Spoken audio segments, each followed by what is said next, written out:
여러분 한 주간 동안 축복의 사람으로 잘 살아내셨습니까? 어떠신 것 같습니까? 아멘. 얼굴을 보니까 다 축복의 사람으로 사신 것 같아요. 할렐루야. 제가 어제 우리 어르신들과 함께 실버 야유회를 다녀왔습니다. 먹방 투어도 너무나 화려했지만 저는 그 기억도 너무나 기억에 남지만 이 로즈가든 갔을 때 기억도 강하게 좀 남았던 것 같아요. 인상이 강하게 남았던 것 같아요. 그 이유는 로즈가든에 딱 들어갔는데 장미를 보지도 않았어요. 그런데 장미 냄새가 확 이렇게 저에게 느껴지더라고요. 그래서 그래서 장미 가든이라고 하나 보다 이런 생각을 하게 됐는데, 여러분 거기엔 장미가 있기 때문에 장미 향기가 바라는 것처럼 우리가 예수님을 믿는 사람이라고 한다면 무슨 향기가 나야 될까? 당연히 예수 향기가 나야 된다고 저는 생각합니다. 우리가 축복의 사람이라는 주제를 가지고 계속해서 말씀을 나누고 있는데, 예수 향기가 어떤 향기겠습니까? 축복의 사람 향기 아니겠습니까? 여러분 누구에게든 제발 꺼린내 이런 거 향기 이렇게 내지 마시고 예수 향기, 축복의 향기 바라실 수 있는 저와 여러분이 되시길 주의 이름으로 축복합니다. 아멘. 우리는 지난주에 축복의 사람 모세를 통해서 축복의 사람은 어떻게 살아가야 하는지를 분명히 말씀을 통해 들었습니다. 세 가지를 통해서 우리가 함께 말씀을 나눴지만 마지막 한 가지만 기억했으면 좋겠습니다. 그것은 하나님께서 어떤 부르심을 우리에게 요청하실 때, 하나님께서 어떤 우리에게 말씀을 하실 때 우리는 어떻게 해야 된다? 민감하게 응답할 수 있어야 된다는 겁니다. 어떤 대단한 놀라운 사건이 있을 때 우리가 응답하는 것이 아니라 아주 사소한 일상적인 삶 속에서 하나님께서 우리에게 말씀하실 때, 그 시간이 이 설교 시간일 수도 있고 나하고 어떤 사람과 대화하는 시간일 수도 있고, 어제 제가 로즈가든 가가지고 장미 향기를 맡으면서 그래, 예수의 사람은 이런 향기를 내야지 라는 것들을 느꼈던 것처럼, 여러분들 하나님께서 부르셨다면, 하나님께서 말씀하셨다면 어떻게 해요? 민감하게 응답할 수 있는 저와 여러분이 되시기를 주의 이름으로 축복합니다. 아멘. 우리 모두는 모세와 같이 아마 축복의 사람으로서 아름다운 인생을 다 꿈꾸고 살기를 원하실 겁니다. 그러나 진정한 축복이란 단지 우리의 삶이 좀 형편이 나아지는 것, 이게 축복이 아닙니다. 진정한 축복은 내가 과연 누구와 함께 길을 걸어가고 있는가, 그것을 바로 알게 될 때 우린 축복의 사람의 삶을 살아갈 수가 있게 된다는 것이죠. 이 축복의 관계를 가장 잘 설명하고 있는 사람이 있다고 한다면 지난주에 함께 나눴던 모세뿐만 아니라 오늘 나오는 바로 다윗입니다.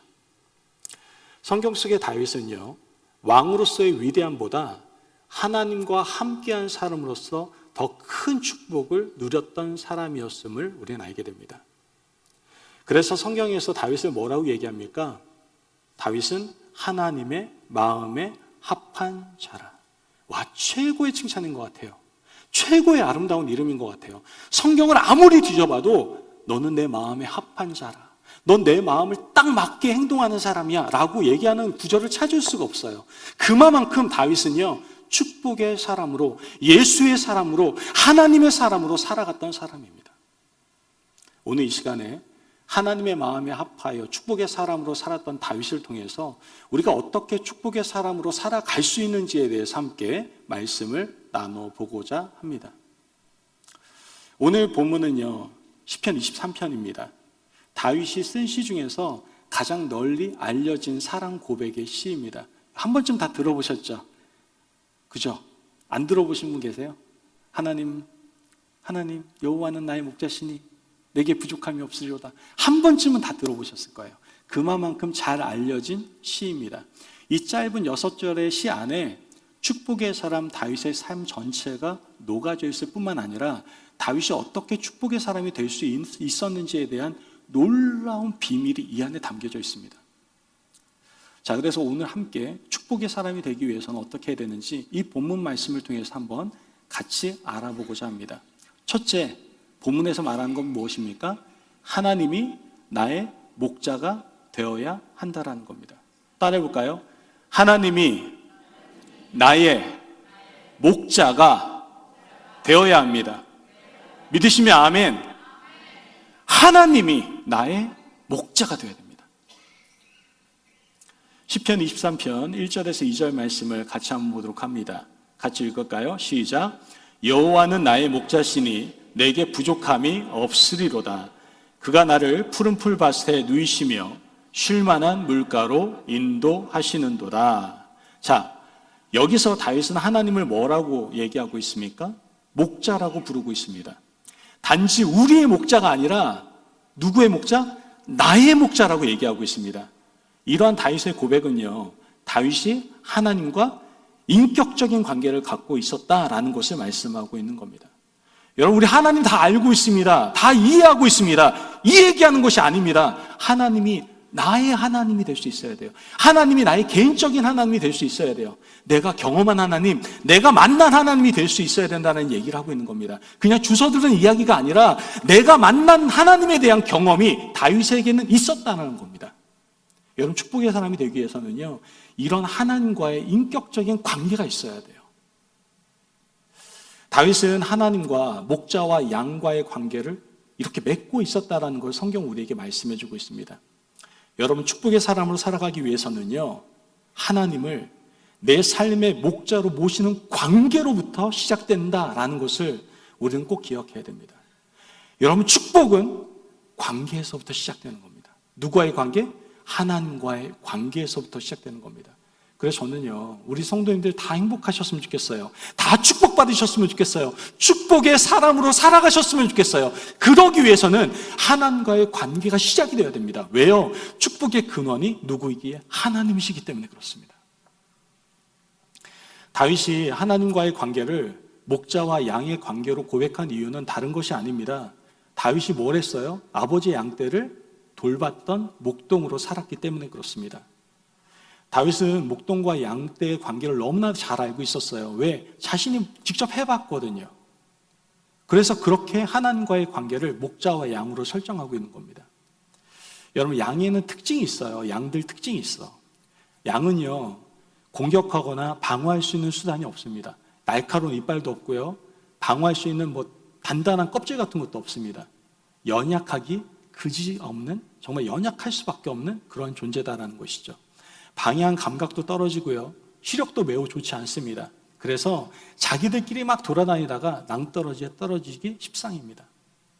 이처럼 양떼들은 스스로의 힘으로는 푸른 초장에 갈 수도 없고 쉴만한 물가로도 갈 수가 없는 존재가 바로 양들입니다. 그래서 양들에게 절대적으로 필요한 존재가 있습니다. 필요한 것이 있습니다. 그것이 무엇입니까? 목자입니다. 목자. 다윗은 2절에 이렇게 고백합니다. 그가 나를 푸른 풀밭에 누이시며 쉴만한 물가로 인도하시노다. 나 스스로 푸른 풀밭에 갔다, 이렇게 말하고 있지 않습니다. 그가 나를 인도해 주셨다라고 얘기합니다. 여기서 말하는 그는 누구입니까? 여호와 하나님, 하나님을 얘기하고 있는 겁니다.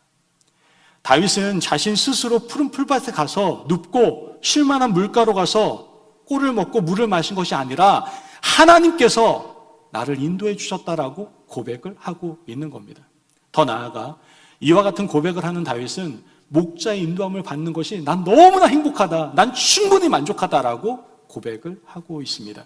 그래서 성경에서 뭐라고 얘기합니까? 내게 부족함이 없으리로다 라고 이야기를 합니다. 여러분, 우리도 이와 같은 고백을 하실 수 있겠습니까? 하나님이 나의 목자시니 내게 부족함이 없습니다. 이렇게 고백하실 수 있겠습니까? 지금 아멘 하는 분이 4분 보였고 마음속으로 아멘 하신 분이 한 30분 보이셨는데 한 2분이 아멘을 안 하셨는데 왜 아멘을 안 하신 걸까요? 바로 대답이 나오지 못하는 분들을 보면 도대체 왜 그런 것일까요? 세상에 살아가는 많은 사람들은요, 이 부족함이 없다라고 말할 때 항상 먼저 떠오르는 생각이 하나 있습니다. 그것이 바로 소유에 대한 개념을 먼저 생각한다라는 거예요. 그래서 내가 얼마나 많이 가졌는가, 내가 얼마나 많은 것들을 누리고 있는가를 먼저 생각한다라는 거예요. 이렇게 소유에 대한 생각을 하기 때문에 언제나 만족함이 없다라고 느낄 수밖에 없는 것이죠. 사람들은 많이 갖지 못하면 부족하다고 여깁니다. 부족하다고 느끼기 때문에 당연히 만족하지 못하고 당연히 불행하다라고 여긴다라는 것이죠. 다윗이 이 시편을 정확히 언제 기록했는지는 신학자마다 의견이 분분합니다. 어떤 신학자는 압살롬을 피해 도망 다닐 때 어떤 사람들에 의해 먹을 것을 제공받았을 때, 위로를 받았을 때 이것을 기록했다고 하는 분도 계시고, 어떤 분은 모든 힘겨운 일들을 다 마치고 평안할 때 이 시를 작성했다라고 하는 분도 계십니다. 중요한 것은 다윗의 이 고백은 언제 어디서나 하나님을 향한 고백이었다라는 거예요. 내가 평안할 때나 내가 힘들 때나 어려울 때나 고난을 당할 때나 변함없는 고백이었다라는 거예요. 여호와는 나의 목자시니 내게 부족함이 없으려다. 우리는 자꾸만 상황과 환경, 여건에 따라서 자꾸만 만족감이 달라지는데 다윗은 그러지 않았다는 거예요.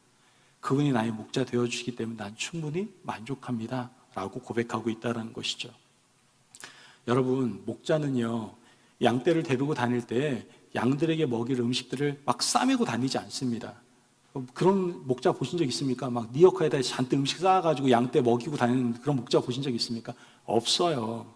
목자 손에는 오직 지팡이와 막대기만 있을 뿐입니다. 하지만 목자에게는 양떼를 지킬 능력과 양떼들을 좋은 곳으로 인도할 수 있는 길을 아는 지식을 가지고 있습니다. 그렇기 때문에 양떼들은 목자의 손에 잔뜩 들린 맛있는 것을 보고 따라가는 것이 아니라 양들에게 있어서는 지팡이와 막대기 만든 목자와 함께 그 사람을, 그 목자를 따라가게 된다라는 것이죠. 그리고 그 가운데에서 양떼들은 부족함을 느끼지 않는다라는 겁니다. 바로 이것이 목자와 양과의 관계다라는 것이죠.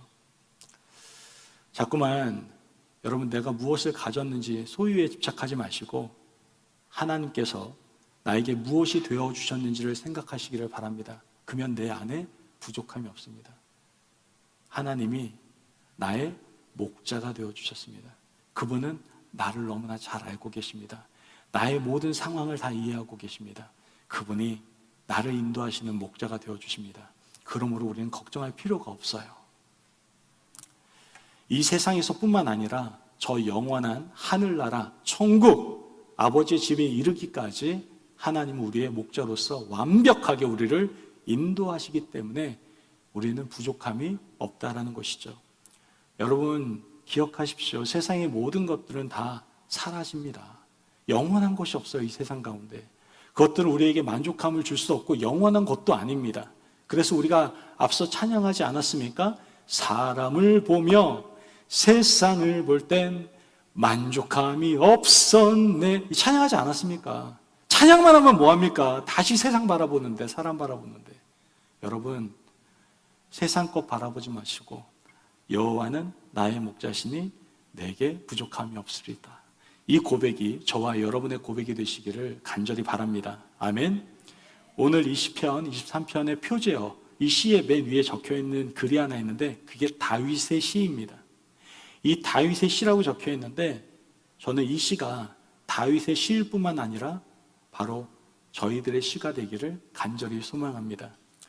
이 시가 나의 시가 되기를 원하는 간절한 마음을 가지고 한번 이렇게 따라해 보도록 하겠습니다. 다윗의 시, 여호와는 나의 목자시니 내게 부족함이 없으리로다. 이것을 다윗의 시가 아니라 권성철의 시, 여호와는 나의 목자시니 내게 부족함이 없으리로다. 이렇게 한번 해보도록 하겠습니다. 자기 이름 넣어서 시작. 권성철의 시, 여호와는 나의 목자시니 내게 부족함이 없으리로다. 아멘. 이 와중에도 또 권성철이라고 하는 분들이 계세요. 자기의 이름 넣으시라고요. 다시 한번 자기의 이름 넣으세요. 예, 시작. 권성철의 시, 여호와는 나의 목자시니 내게 부족함이 없으리로다. 아멘.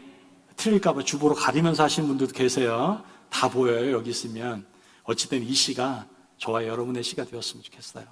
그러므로 여호와는 나의 목자시니 내게 부족함이 없으리로다. 이 다윗의 고백이 나의 고백이 되어서 하나님을 나의 목자로 모시고 부족함이 없는 축복의 삶을 누리실 수 있는 저와 여러분이 되시길 주의 이름으로 축복합니다. 아멘.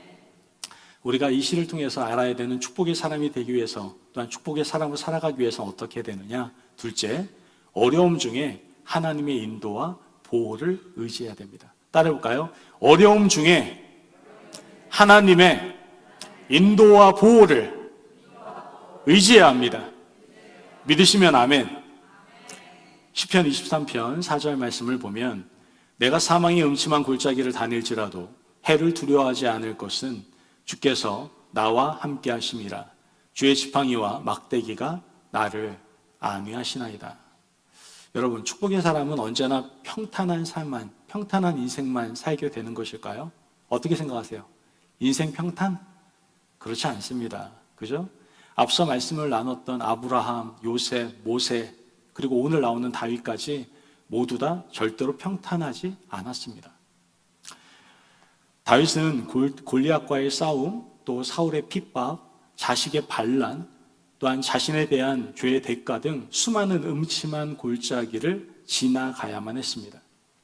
여기서 음침한 골짜기란 아마도 모든 사람이 볼 때 이런 경우를 얘기하는 것 같아요. 야, 쟤 이제 끝났다. 살아날 방법이 없다. 이렇게 생각하면서 이렇게 고개를 이렇게 절레절레하는 그러한 희망이 없는 순간을 음침한 골짜기라고 우리 한번 생각해 볼 수 있을 것 같습니다. 그런데 다윗은 이렇게 음침한 절망스러운 죽음의 골짜기가 찾아와도 지금 두려워하지 않겠다라고 고백을 하고 있는 겁니다. 이해가 되십니까? 아니, 너무나 절망스러운 상황이에요. 나 이제 인생 끝났어. 절단 났어. 이런 상황이에요. 그런데도 불구하고 두려워하지 않을 수 있다라고 자신 있게 말을 하고 있는 겁니다. 다윗의 이 표현이 다윗에게 두려움이 전혀 없었던 것이냐? 저는 그렇게 생각하지는 않습니다. 사람은 다 연약합니다. 그래서 두려움이 있을 수는 있겠죠. 전혀 두려움이 없었다는 뜻은 아닐 겁니다. 아니, 다윗도 사람인데 어떻게 두려움이 없었겠습니까? 이 말은 비록 다윗에게도 두려움과 어려움이 찾아왔지만 다윗이 그러한 힘든 마음과 어려운 상황을 이겼다라는 것을 우리에게 보여주고 있다는 것이죠. 자, 그렇다면 무엇이 다윗에게 죽음이란 두려움까지도 이길 수 있는 힘을 주었던 걸까요? 그것은 바로 다윗의 목자 되시는 하나님께서 인도하고 보호하신다는 것을 철저하게 의지했기 때문에 그런 겁니다.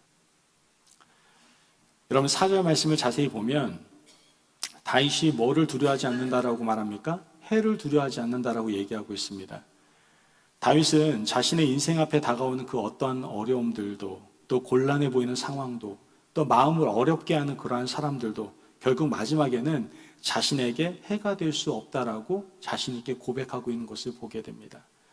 여러분, 세상을 살다 보면 우리도 역시 우는 사자를 대면한 듯한 수많은 어려움들을 겪게 됩니다. 그러나 오늘 다윗의 고백은 이런 겁니다. 비록 죽을 것 같은 상황에 빠져도 마치 사슬에 매인 사자들이 우리를 해칠 수 없는 것처럼 하나님께서 나에게 닥쳐오는 모든 어려움들을 은혜의 사슬로 메어 잡고 계시면 결코 그 상황도 나에겐 아무런 해가 될 수 없다라는 것을 고백하고 있는 겁니다. 여러분, 하나님은 다윗에게 어려움이 없는 삶을 주시지는 않았습니다. 하지만 어려움 중에 인도와 보호의 은혜를 허락해 주셨습니다. 그리고 다윗은 그 하나님의 손을 끝까지 붙잡았다라는 것이죠. 의지했다라는 것이죠. 주의 지팡이와 막대기가 나를 안위하시나이다. 이것은 인도와 보호의 상징입니다. 지팡이는 방향을 제시하고요. 막대기는 위험으로부터 보호해 주는 겁니다. 우리는 어디로 갈지 알지 못해요. 여러분, 앞으로 1분 뒤의 상황을 여러분도 알고 계십니까? 아무도 몰라요. 우리는 1초 뒤에도 몰라요. 하나님은 우리의 방향을 제시해 주십니다. 또한 모든 위협이 가득한 이 세상 가운데에서 하나님 우리를 보호해 주신다는 것이죠. 다윗은 하나님께서 자신을 혼자 두지 않으신다는 사실에 마음의 위로와 평안을 얻을 수가 있었던 겁니다. 여러분, 지금 여러분 가운데 음침한 골짜기가 도사리고 있습니까? 우리 사랑하는 우미라 집사님에게는 어떻게 보면 지금 큰 어려움의 시기일 수도 있습니다. 그러나 하나님께서는 보호하시고 또한 지키시겠다라고 말씀하고 계십니다. 그러면서 얘기하시는 게 뭐예요? 내가 너를 혼자 두지 않겠다라고 말씀하시는 겁니다. 이 놀라운 하나님의 보호와 인도의 놀라운 은혜가 오늘 이 시간에 음침한 골짜기를 지나가고 있는 여러분에게 임하기를 주의 이름으로 축복합니다. 아멘. 그러므로 축복의 사람으로 살아가기 위해서 어려움 중에도 하나님의 인도와 보호를 의지할 수 있는 저와 여러분이 되시길 간절히 바랍니다. 아멘. 마지막으로 우리가 축복의 사람으로 살아가기 위해서 이거 굉장히 중요한데요. 따라해 볼까요? 하나님의 마음에 합한 사람이 되어야 합니다. 여러분, 하나님의 마음에 합한 사람이 되셔야 돼요. 시편 23편 6절 말씀을 보면 내 평생의 선하심과 인자하심이 반드시 나를 따르리니 내가 여호와의 집에 영원히 살리로다. 아멘. 말씀을 보면 좋은 하나님의 선하신 계획과 인자하신 도움의 손길이 우리의 삶에 어떻게 된다? 계속 되어진다라고 말씀하고 있습니다. 언제까지입니까? 평생 된다라고 말하고 있습니다. 우리가 보통 차를 사면은 워런티 기간이 있잖아요. 그죠? 보통 5년, 10년 정도 있습니다. 많이 줘야 10년이에요. 그죠? 그런데 다윗은 말씀을 통해서 우리 하나님과 하나님의 선하심과 인자하심은 어떤 거다? 라이프타임 워런티다 라는 걸 말씀하고 있는 거예요. 평생 보장이다 라고 말씀하고 있다는 것이죠. 다윗은 여호와의 선하심과 사랑하심이 내가 죽는 날까지 나와 함께 하실 것임이 틀림없습니다 라고 고백을 하고 있는 겁니다. 본문에 따르면 이 따르리니라는 단어가 있잖아요. 이 따르다라는 단어는 원어로 히브리어인데요. 라다프라는 단어입니다. 이 라다프라는 단어는 끈질기게 추적하다라는 뜻을 가지고 있어요. 이처럼 하나님의 은혜는 우리를 결코 놓지 않고 끝까지 어떻게 해요? 쫓아온다라는 걸 말하고 있는 겁니다. 여러분, 다윗은 완전한 사람이었습니까? 그렇지 않았습니다. 밧세바 사건으로 굉장히 많은 어려움을 당했습니다. 또한 밧세바의 그 남편 우리아의 죽음은 그의 인생에 있어서 어떻게 보면 큰 상처가 될 수도 있었죠. 그때 다윗이 선택한 건 무엇이었습니까? 하나님의 말씀을 듣고 회개했던 겁니다. 하나님께서 똑같이 사용하셨던 사람이 있어요. 왕으로 사울과 다윗. 그러나 둘의 인생은 완전히 확연하게 달라집니다. 뭐가 달랐던 겁니까? 사울은 하나님께서 하나님의 사람을 통해서 말씀하실 때 그는 하나님을 의지하지 않았어요. 그리고 회개하지 않고 자신의 체면을 중시했습니다. 그러나 다윗은 하나님의 사람이 말씀했을 때 철저히 회개하는 것을 우리는 보게 됩니다. 회개하고 하나님의 마음에 합한 삶을 살아가기 위해서 힘썼다라는 것이죠. 그 고백 이후에 다윗은 평생 하나님께 예배하는 삶을 살고 하나님의 은혜 가운데 살아감으로 하나님의 마음에 합한 자다라고 인정받는 인물이 될 수 있었던 겁니다. 그래서 다윗이 마지막 고백할 때에 계속해서 죄에 반복되는 모습을 보이는 것도 또 후회나 비탄에 대해서 말하는 것도 아니라 평생 주의 선하심과 인자하심이 함께하리니 나는 여호와의 집에 거하겠습니다 라고 이렇게 고백을 하고 있는 겁니다. 제가 굉장히 존경하는 목사님 한 분이 계십니다. 장로교 목사님이신데 박영선 목사님이란 분이세요. 이분이 은퇴를 하시고 지금 이제 은퇴 목사님으로 말씀을 전하시는데 자기가 인생을 살아오면서 목회하면서 마지막 결론이라고 말하시는 게 한 가지가 있대요. 그게 뭐냐? 전도 열심히 해라. 외치는 건 중요하다. 그러나 자신의 인생을 돌아보니 가장 중요한 것은 그 전도의 사람으로 만드는 것, 그 전도의 사람이 되는 것, 그것이 더욱더 중요하다. 이렇게 말씀을 하시더라고요. 이 말이 무엇입니까? 여러분, 말로만 해서는 안 됩니다. 우리가 정말 하나님의 마음에 합한 사람이 되어야 합니다. 그것이 바로 축복의 사람이다라는 것이죠. 그러므로 축복의 사람으로 살아가기 위해서 끊임없이 부어주시는 하나님의 은혜 안에서 제발 하나님의 마음에 합한 자로 하나님의 사람답게 하나님의 사람으로 살아가실 수 있는 저와 여러분이 되시길 주님의 이름으로 축복합니다. 아멘. 여러분, 오늘 다윗의 모습을 통해서 먼저 하나님을 나의 목자로 모시는 그런 인격적인 관계를 꼭 맺으시기를 바랍니다. 관계에서부터 진정한 축복이 오는 겁니다. 그래야 나의 삶 가운데 만족함이 넘칠 수가 있는 겁니다. 그러므로 누구를? 하나님을 나의 목자로 모시는 관계를 맺으시는 귀한 삶이 되시기를 바랍니다. 또한 사망의 음침한 골짜기에서도 하나님의 인도와 보호를 의지하시기를 바랍니다. 주의 지팡이는 방향을 제시하고 막대기는 위험으로부터 우리를 보호해 줄 겁니다. 그러므로 음침한 골짜기에서 우리가 의지해야 될 것은 하나님의 인도와 보호다라는 것을 여러분 기억하셔야 됩니다. 마지막으로 평생토록 우리를 따르는 하나님의 선하심과 인자하심 안에서 하나님의 마음에 합한 자로, 그러한 하나님의 마음에 합한 사람답게 살아가실 수 있는 저와 여러분이 되시기를 간절히 바랍니다. 다윗의 고백처럼 하나님이 나의 목자가 되어주신다면 우리 이제 부족함이 없을 겁니다. 오늘 이 말씀이 단지 다윗의 고백으로 끝나는 것이 아니라 여러분 각자의 삶의 고백이 되시기를 주님의 이름으로 축복합니다. 마지막으로 각자 이름을 넣어서 다윗의 시를 고백했으면 좋겠습니다. 자기 이름을 넣어서 시작. 권성철의 시. 여호와는 나의 목자시니 내게 부족함이 없으리로다. 아멘.